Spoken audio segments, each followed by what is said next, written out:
जामूलं गुरोर्पदम् मन्त्रमूलं गुरोर्वाक्यम् मुक्तिमूलं गुरोर्कृपा।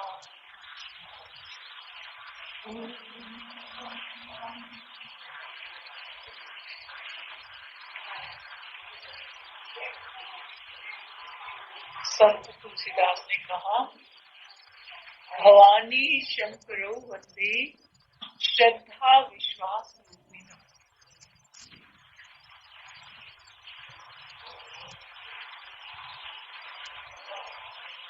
उस भवानी, उस शंकर का प्रणाम करते हैं संत तुलसीदास, जो श्रद्धा और विश्वास के रूप में प्राणी मात्र के जीवन में, प्राणी मात्र के हृदय में विद्यमान हैं। लेकिन प्राणी की श्रद्धा और प्राणी का विश्वास स्थूल पर तो होता है, भौतिक पदार्थों पर तो होता है, किंतु प्राणी अपने ही अंतर में प्रतिष्ठित उस सत्य के प्रति निष्ठा नहीं रख पाता, जो सत्य ही उसके जीवन में सच्चे कल्याण का प्रदान करने वाला है। प्राणी अपने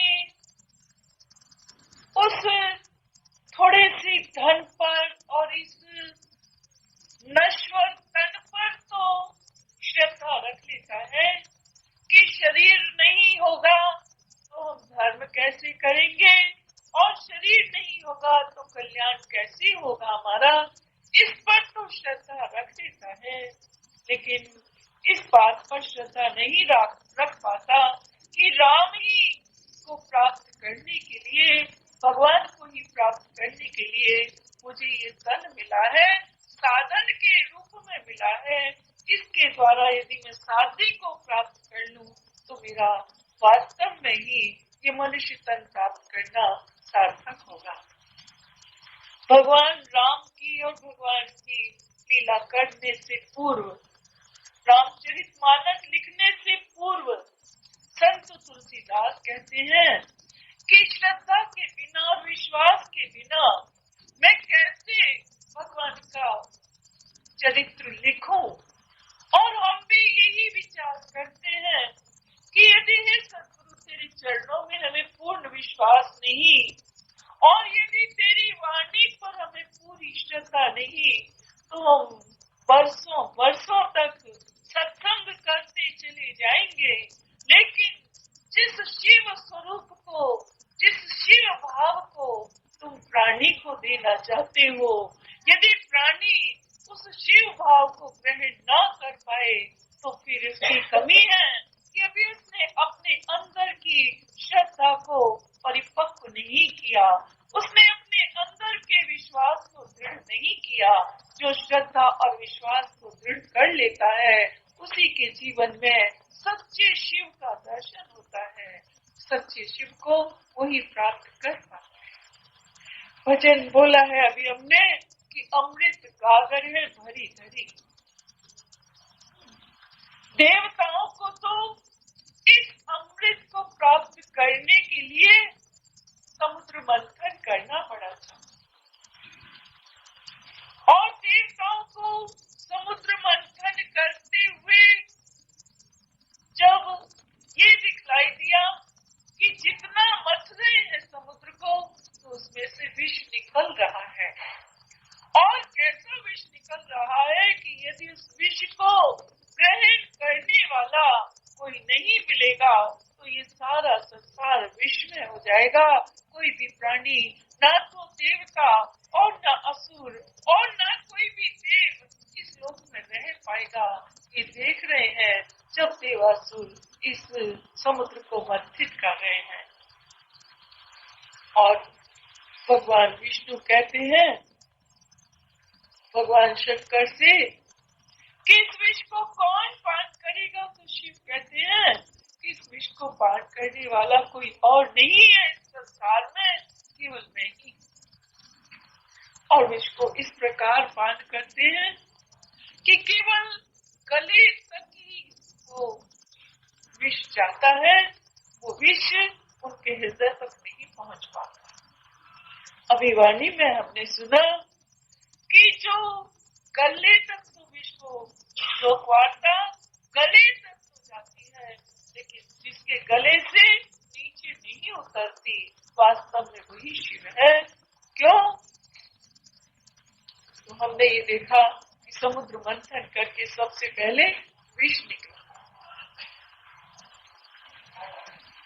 और यहाँ पर तो हम यही कहते हैं कि उस सद्गुरु ने हमें ये नहीं कहा कि तुम समुद्र का मंथन करो, और फिर भी अमृत की गागर लिए हुए बैठा हुआ है। कहता है मेरे पास जो कोई आएगा उसकी मैं प्यास बुझाऊंगा, लेकिन किससे बुझाऊंगा? अमृत से बुझाऊंगा। अब हम ये विचार करें कि अमृत क्या है। एक कहानी कथा हमने सुनी है कि भगवान शंकर और माता पार्वती आपस में बैठकर सत्संग कर रहे हैं।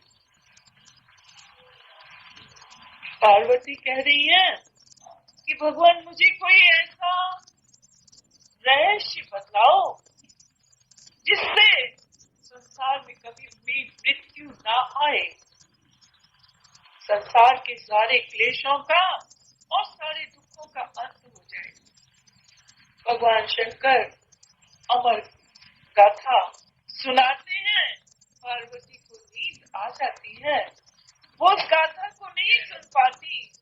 पास भी बैठा हुआ एक तोता उस गाथा को सुनता है और उस ज्ञान को प्राप्त करके वो तोता अमर हो जाता है, अमर हो जाता है। लेकिन लोग कहते हैं कि वही तोता आगे चलकर शुकदेव के रूप में अवतरित होते हैं। तो तात्पर्य क्या है कहने का कि जो अमर हो जाते हैं वो भले ही जैसे हम अपने अनेक प्रकार के वस्त्र बदलते रहते हैं, भले ही वो काया को बदल लेते हो, लेकिन उसका ज्ञान का कभी अंत नहीं होता। भगवान शंकर ने कथा तो सुनाई थी पार्वती को, लेकिन पार्वती के बदले शुकदेव सुन लेते हैं उस कथा को। और वो कथा क्या है? वो कथा यही है कि जो भगवान को प्राप्त करने का प्रयत्न करेगा, जो भगवान का भजन पूरे मन से करेगा, जो प्राणी अपनी अंतरात्मा को पहचानने के लिए अपने जीवन को समर्पित करेगा, और जो प्राणी संसार में केवल सबका कल्याण चाहेगा, और जो प्राणी सबके भीतर के गुणों को बीन बीन कर ऊपर ले आएगा, उसी प्राणी के जीवन में अमृत का बोध होगा। उसे ही लगेगा कि मैं कभी मरने वाला नहीं। यही अमर गाथा भगवान ने सुनाई थी, शिव ने पार्वती को सुनाई थी, और यही अमर संदेश संत देते हैं हमें कि प्राणी तुम हो कि होश में। थोड़ी सी किसी ने हमारी निंदा कर दी, हम परेशान, और सबसे पहले छोड़ने चलते हैं प्रभु का नाम। और थोड़ा सा मिल गया हमें संसार का ऐश्वर्य, और हम भूल जाते हैं परमात्मा को, और कहने लगते हैं कि भगवान को भजन करने की अभी हमारी आयु नहीं है। संत कहता है कि ना तुम्हारी आयु और ना तुम्हारा किसी प्रकार की बात, किसी बात से यदि तुम पीछे नहीं हटते तो समझ लो कि तुमने वास्तव में पार्वती की पूजा की है, श्रद्धा रूपी पार्वती की पूजा की है। तुम्हारी पार्वती की श्रद्धा को कोई भी डिगा नहीं पाया। कितने प्रलोभन पार्वती के सामने नहीं आए। और हम सभी विचार करें कि एक कन्या, यदि उसे ये पता लग जाए आज के इस युग में कि मेरा पति तो भांग पीता है, तो क्या वो विवाह करेगी उससे? एक कन्या इसे पता लग जाए कि मेरे पति तो उसके पास तो कोई धन दौलत ही नहीं है, उसका तो रहन सहन ही ऐसा है कि जिसके पास सांप होते हैं जैसे पागलों जैसा, तो कौन उसका वरण करेगा? लेकिन पार्वती जानती है, पहचानती है कि ये डमरू वाला, ये विभूति रमाने वाला, ये सर्पों की माला पहनने वाला, और जिसके पास बाहर से कुछ भी दिखलाई नहीं दे रहा, उसके पास एक अलौकिक अनुपम धन है कि यदि वो किसी को वरदान दे दे तो वो मृत्यु से बच सकता है, और यदि वो किसी को वरदान दे दे तो फिर प्राणी के जीवन में अनेकों ऐश्वर्य प्राप्त हो सकते हैं। खुद फकीर रहता है लेकिन लोग को, संसार को ऐश्वर्य प्रदान करने वाला है। पार्वती ये समझती है, इसीलिए उनकी श्रद्धा दृढ़ रहती है। हमें भी अपने जीवन में यही पहचानना है कि हमें भी लोग बतलाते हैं, अनेक प्रकार की साधना, अनेक प्रकार के साधन बतलाते हैं जो हमारी सामर्थ्य के बाहर होते हैं। और यदि हमारी सामर्थ्य के बाहर नहीं भी होते तो हम ये देखते हैं कि कितने कितने वर्ष हमको बीत गए और हम अपने जीवन में एक इतना सा भी भाव प्राप्त नहीं कर सके कि हम ये विचार भी कर लें कि नहीं, भगवान है, भगवान अंतर्यामी है, भगवान घट घट में वास करता है। इतनी सी बात पर भी विश्वास नहीं कर सके। सद्गुरु ने हमें केवल और किसी प्रकार का साधन नहीं बतलाया, केवल एक ही बात बतलाई है कि सत्संग में बैठकर अपने विवेक को जगा लो। जब श्रद्धा और विश्वास दोनों एकत्रित होते हैं तभी प्राणी के जीवन में विवेक जागता है, तभी प्राणी के जीवन में विवेक का अर्थ हम देते हैं कि तभी प्राणी के जीवन में गणेश जी का जन्म होता है। गणेश कौन है? पूर्ण विवेक के जन्म, पूर्ण विवेकी जो है वही गणेश, जिनको विद्या और बुद्धि के भंडार है जो, वही गणेश है। हमारा आज कहने का तात्पर्य इतना है कि जो भी साधन हम कर रहे हैं, सत्संग रूपी साधन, सहज साधन जो सद्गुरु ने हमें दिया है, उस साधन पर हमको श्रद्धा हो, उस साधन पर हमें विश्वास हो। तो गुरुदेव ये नहीं कहते कि तुम शिव की पूजा करना, संत को प्राप्त करना क्या है, संत के ऊपर विश्वास करना क्या है, कि संत के भावों को हम अपने जीवन में धारण करें। और संत ने हमें ये बताया कि मैंने, दुनिया ने तो तुम्हारे भीतर गुण और दोष दोनों ही देखे होंगे, लेकिन संत की दृष्टि क्या देखती है? संत की दृष्टि प्राणी के भीतर को गुणों को देखती है और उस गुणों को ही और अधिक बढ़ाने के लिए उसे प्रेरणा देती है। तुम्हारे भीतर थोड़ी सी संगीत की भावना है, तुम सभी गा सकते हो। क्यों? क्योंकि तुम्हारे सबके भीतर ही भगवान का दिया हुआ वरदान है संगीत के रूप में। किंतु यदि वो संगीत हमारे भीतर सोया हुआ पड़ा रह जाए तो वो संगीत नहीं रह जाता। उस संगीत की भी साधना हमें सत्संग में करने का अवसर मिलता है। भगवान शंकर को ज्ञान का देवता कहा गया, भगवान शंकर को कलाओं का देवता कहा गया। कोई योग की बात हो तो भगवान शंकर को सामने रखा जाता है।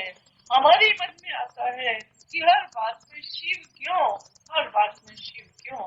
भगवान शिव का कहना है, सद्गुरु ने प्राणियों के जीवन में विवेक जगाया है कि तुम्हारी प्रत्येक साधना प्राणी मात्र के कल्याण के लिए हो। कोई भी साधना ऐसी ना हो जिससे किसी भी प्राणी के जीवन में कल्याण ना हो। ज्ञान प्राप्त करो तो इसलिए नहीं कि तुम ज्ञानी बन गए और अपने आप को संसार में बहुत महान मानने लग गए, ज्ञानी बन गए और दूसरों के भीतर भी ज्ञान जगा सको तो ही मानना कि वास्तव में हमें सद्गुरु ने कृपा करके ज्ञान दिया है। यदि ज्ञान मिला है तो इसलिए नहीं मिला है कि ज्ञान को बेचकर और हम अपने घर को भर लें, अपनी झूठी सेवा करवा ले। ज्ञान मिलता है तो इसीलिए मिलता है कि दूसरे के जीवन में भी ज्ञान का संचार करते हैं। भगवान शंकर भक्ति के भी देवता है। भक्ति भी इसीलिए मिलती है कि अभिमान नहीं करने लगना कि मुझे भक्ति मिली हुई है। इस अपनी मिली हुई भक्ति के द्वारा, भक्ति का अर्थ थोड़े से शब्दों में हम लोग लेते हैं कि जिसकी भगवान की चरणों में गति हो गई है, भगवान के चरणों में गति हो गई है जिसकी, माने जिसका मन बार बार अपने प्रभु के चरणों में झुकता है, बार बार अपने प्यारे के चरणों को याद करता है, उसे प्रयत्न नहीं करना पड़ता कि मेरा मन भगवान में लगे, उसका मन विवश होकर भगवान में लगता है। इसी को हम कहते हैं कि उसके भीतर भक्ति जाग गई। जब तक भक्ति नहीं जागी तब तक मन लगाना चाहते हैं, लेकिन मन लगता नहीं है भगवान के भजन में, क्योंकि भक्ति नहीं जागी। भक्ति का वरदान क्या है कि बार बार प्रभु के चरणों में जीव को झुकाती है, और जब जीव प्रभु के चरणों में बार बार झुकता है तो क्या प्रभु इतना कृपा नहीं करता कि वो अपने झुके हुए, अपने चरणों में झुके हुए जीव को वरदान दे। लेकिन उस वरदान का क्या लाभ उठाया हमने? जो भगवान हमारे ऊपर कृपा करके वरदान देते हैं वो इसीलिए देते हैं कि प्राणी अपने हृदय में सबके कल्याण की भावना चाहते, इसलिए नहीं देते कि अपने को तो तुम बहुत ऊंचा मान लेना और दूसरों को भगवान से विमुख करने की चेष्टा करना। आज हम यही भाव रखेंगे अपने मन में कि प्राणी मात्र के कल्याण के लिए हमें सब कुछ मिला है। यदि कला का देवता शिव को माना गया है, वो कला क्या कला हुई जो प्राणी के जीवन में उसका कल्याण नहीं कर सके, उसे सत्य की राह नहीं दिखा सके, उसके जीवन में प्रसन्नता का बोध नहीं करा सके, उसके जीवन में शांति नहीं दे सके, उस कला को कला नहीं माना जा सकता। भगवान शंकर तो यही चाहते हैं कि प्राणी का चाहे गीत से कल्याण हो, चाहे कला से कल्याण हो, प्राणी का चाहे ज्ञान से कल्याण हो, लेकिन प्राणी तेरे जीवन में सबसे बड़ा प्राप्त करने योग्य केवल सबका कल्याण और अपना कल्याण ही तेरे जीवन में प्राप्त करने योग्य है। हम अपने इस लक्ष्य को, इस उद्देश्य को ना भूलें कि हमें अपने जीवन में भी कल्याण अपना करना है और प्राणी मात्र के जीवन की कल्याण की कामना रखनी है। आज कहने का थोड़ा सा मन में भाव यही है कि हम ये तो करते हैं कि तनिक से किसी के भीतर बुराई देखी और उसको अपने उसकी बुराई में हमारी जीव 100 जीवें बन जाती हैं, एक जीव नहीं रह जाती। लेकिन हम भूल जाते हैं कि जब हम किसी की निंदा कर रहे हैं तो अपने मन को पहले हमें मैला करना पड़ता है।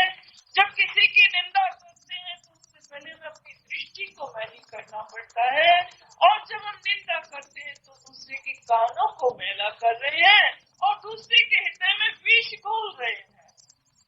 ये हम भूल जाते हैं और हम ये तो जानते हैं कि यदि हमने किसी को विष दे दिया तो बड़ा भारी पाप हो गया, लेकिन निंदा करके हमें ये नहीं कभी प्रतीत होता कि ये कितना बड़ा हमसे अपराध होता है। शिव भाव को ग्रहण करके हमें यही देखना है कि यदि किसी के भीतर थोड़े से भी गुण है तो जैसे सद्गुरु ने दीन से दीन, पापी से पापी और पुण्यात्मा सभी को अपनी शरण में बैठाया है। सभी को शरण में बैठाकर उनके भीतर की जो अच्छाई है उसी को प्रकाश में लाने की चेष्टा की है। कौन ला पाएगा? जो लाएगा उसे पहले उसकी अच्छाई को बाहर प्रकट करने के लिए उसे पहले उसकी सारी बुराइयों को अपने मस्तक पर धारण करना पड़ता है। ये भला है या बुरा है, जीव संत कहता है कि ये भगवान का है। इसके भीतर का भगवान जागे, इसके भीतर का परमात्मा का बोध जागे तो इस प्राणी के जीवन में भी आनंद आएगा। और जब हम ये देखते हैं कि बीज में से फूल निकलता है तो माली प्रसन्न होता है, इसी प्रकार जब किसी जीव के भीतर से परमात्मा की भक्ति प्रकट होने लगती है तो संत प्रसन्न होता है। जब किसी जीव के भीतर अपने परमात्मा को पाने की चेष्टा बलवती हो जाती है तब सद्गुरु प्रसन्न होते हैं। और जब किसी प्राणी के जीवन में ये भाव आने लगता है कि संसार के सारे ऐश्वर्य प्राप्त करने के बाद भी हमने यही पाया कि सभी अपने अंतर के चित्त में परेशान हैं, लेकिन ऐश्वर्य नहीं मिला। जिसके जीवन में शांति है वो अपने ध्यान में मगन होकर अपने प्रभु के गुणगान में आनंद मनाता है और वही सच्चा ऐश्वर्य शांति है।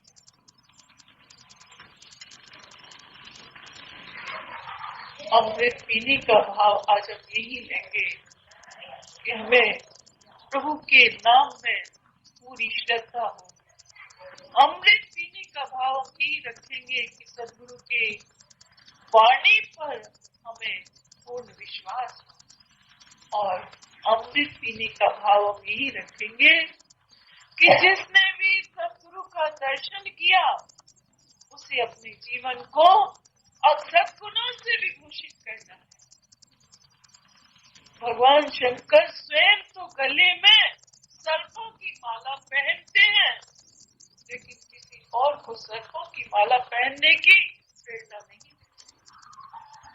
तुम्हें अपने गले में तो सबके कल्याण की माला पहननी है। तुम्हें अपने जीवन में अपने जीवन को सभी से प्रेम भाव को बनाकर रखना है। आज का ये जो दिन है ये शिवरात्रि का दिन, शिव और पार्वती के वरण का दिन है। पार्वती की तपस्या पूरी हुई आज के दिन। भगवान शंकर ने पार्वती को अपनाया, स्वीकार किया। और गुरुदेव कहते हैं कि जिसने पार्वती के हृदय में प्रेम की गंगा बहाई, गंगा तो शिवजी के मस्तक पर आई और जब उनके मस्तक पर आई गंगा तो उन्होंने अपनी जटाओं को छिटक कर प्राणी मात्र के कल्याण के लिए इस पृथ्वी पर उसे बहा दिया। गंगा तो जटाओं में खो जाना चाहती थी, किंतु भगवान शंकर ने उन जटाओं को खोल दिया। कहा केवल यदि ये गंगा, ये ज्ञान, ये कल्याण, ये केवल मेरे ही दिमाग में रहा, मेरे ही मस्तिष्क में रहा, यदि मेरे ही पास रहा तो इस लोक का कल्याण कैसे होगा। इसलिए उन्होंने उस पवित्र धारा को संसार में बहा दिया। और अपने जीवन में इस प्रकार की गंगा बहाने का कोई बात नहीं करते, लेकिन वो प्रेम की धारा माने गंगा होता है। वो प्रेम की गंगा जो उनके हृदय में जागी, जो भाव की धारा उनके मस्तिष्क में जागी और जिसने उनके जीवन को नख से लेकर शिख तक संपूर्ण जीवन को आप्लावित कर दिया। जिस भाव को प्राप्त करके उन्होंने अपने जीवन में ये अनुभव किया कि भाव में और कोई दुख नहीं है, केवल यही दुख है कि मनुष्य भाव में रहना नहीं जानता। ना तो शरीर बीमार है, इस बात का दुख है, ना इस बात का प्राणी को दुख है कि मैं मर जाऊंगा, न धन के अभाव से दुखी है प्राणी, केवल इसलिए दुखी है कि वो भाव में, परमात्मा के भाव में नहीं। और इसलिए उसने कहा कि यदि पीना है तुम्हें अमर होना है तो केवल मेरे पास तो एक ही अमृत है, और वो अमृत है भाव का अमृत। उसने भाव के अमृत को प्रत्येक प्राणी को पिलाने के लिए पुकारा। आज भी पुकार रहा है, जो आते हैं अपने पात्र को लेकर उन्हें अभी भी वो पिलाता है। जिसके भीतर श्रद्धा है उसके भीतर भाव जागता है, और जब भाव जागता है तो वो अपने जीवन में अनुभव करता है कि वास्तव में मैं भाव में रहते हुए भी भाव से न्यारा हूँ। जब ये बात हम विचार करें कि उन्होंने शंकर ने पार्वती के हृदय में प्रेम की गंगा बहाई, तो हम सोचेंगे कि तो केवल एक पार्वती एक नहीं होती, सभी जीव परमात्मा के हैं और सभी जीव शिव भाव को, परमात्मा के भाव को धारण करने के लिए आए हैं। लेकिन जब जीव के भीतर श्रद्धा सोई हुई रहती है, जब जीव के भीतर श्रद्धा जागती नहीं, और जब श्रद्धा नहीं जागती तो परमात्मा को पाने की आतुरता नहीं जागती। परमात्मा को पाने के लिए, प्रभु को पाने के लिए थोड़ा सा भी वो अपने जीवन को सद्गुरु के चरणों में समर्पित नहीं करना चाहता। हमें तो ये लगता है मानो ये सत्संग ही बहुत बड़ा तप है, और तप करने के लिए कहाँ जाओगे। सत्संग के लिए घर से निकलते हैं लोग, बाधा आ जाती है, आ गई बाधा, वो रुक जाते हैं और सत्संग, तपस्या, श्रद्धा उनकी, विश्वास उनका टिक जाता है। इस बाधा को लांघ कर क्यों नहीं आए? अगर आते तो सत्संग ही हमारा साधना का क्षेत्र बन जाता है। इस सत्संग में ही हमें साध्य मिलता है। हमारा क्या साध्य है? प्रेम साध्य है। सद्गुरु क्या करते हैं?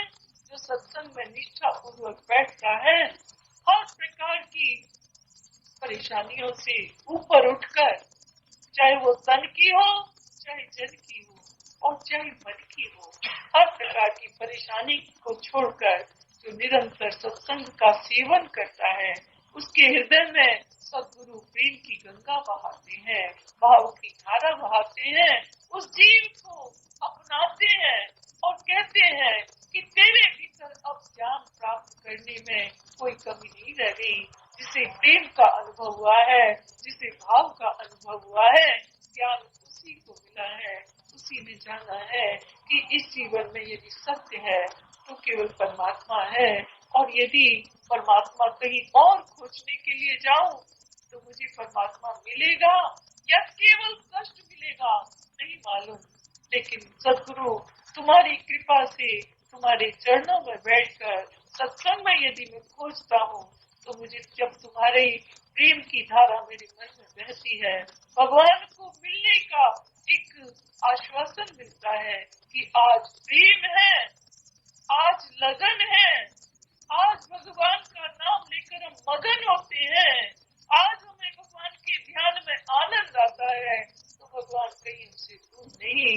यानी हमारे अंतर में छिपा हुआ हमारे अंदर से ही प्रकट होने के लिए आतुर है।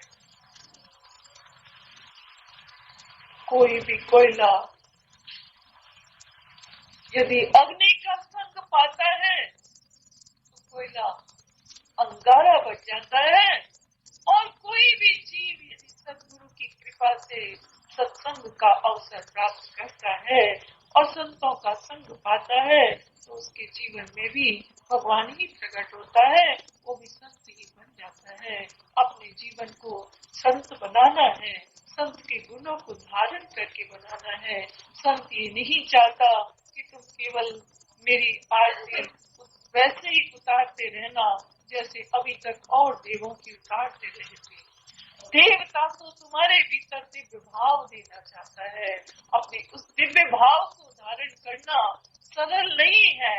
दिव्य भावों को धारण करने के लिए बहुत बड़ी श्रद्धा, पार्वती जैसी निष्ठा और भगवान शंकर का विश्वास रूपी शंकर को अपने जीवन में जो बनाए रखेगा उसी के जीवन में भगवान सद्गुरु अपनी दिव्यता को, पूरी की पूरी दिव्यता को बहा देंगे और तभी मनुष्य जान पाएगा कि ये जीवन जो मनुष्य का जीवन है ये विष पान करने के लिए नहीं मिला।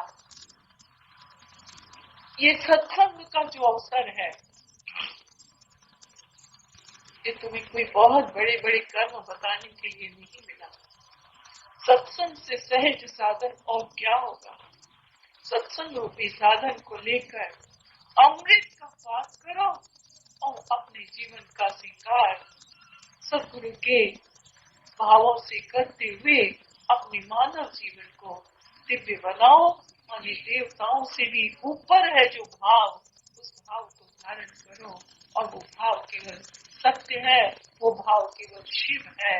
जो सत्यम शिवम को पहचान लेता है वो इस संसार में सुंदर है और उसका ही हृदय सुंदर है, उसके ही कार्य सुंदर है। उसी की वाणी सदा सदा संत भगवान के सुंदर सुंदर भावों का वर्णन करने के लिए निरंतर तत्पर रहती है। आज सद्गुरु से यही प्रार्थना है कि जैसे तुमने देवताओं के क्लेश का हरण किया था, भगवान शंकर रूप बनकर विष पान करके, इसी प्रकार प्राणी मात्र के जीवन में जो विषय विकार रूपी भाव है इनको दूर करके इनके भीतर भाव की एक बूंद भी यदि पड़ जाएगी तो ये अपने जीवन का महत्व जान पाएंगे। सबको भाव की एक एक बूंद पिलाओ और इन्हें अमर करो। बस यही अमर संदेश सद्गुरु का प्राप्त करके आज का सत्संग उन्हीं के चरणों में